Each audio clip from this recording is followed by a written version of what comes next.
Agartala rail স্টেশনে ফের গাঁজা উদ্ধারের ঘটনা। স্টেশনের 1 নম্বর প্ল্যাটফর্মে অভিযান চালিয়ে 10.215 কেজি গাঁজা উদ্ধার করে জিআরপিএস। ঘটনায় ইমান হোসেন নামে 24 বছরের এক যুবককে গ্রেফতার করা হয়েছে। ধৃতের পিঠে থাকা ব্যাগ থেকে উদ্ধার হয় বিপুল পরিমাণ গাঁজা। উদ্ধার হওয়া গাঁজার আনুমানিক বাজার মূল্য প্রায় 3 লক্ষ টাকা বলে জানা গেছে। এরপরই ধৃত যুবকের বিরুদ্ধে এনডিপিএস আইনে মামলা দায়ের করা হয়েছে।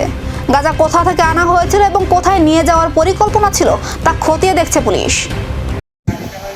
আজ 16/8/2026 ইংরেজি তারিখ সকালবেলা আমাদের আগরতলা জিআরপিএস থানার সাব ইন্সপেক্টর পঙ্কজ কুমার দাসের নেতৃত্বে একটি টিম আমাদের প্ল্যাটফর্মে চেকিং করছিল।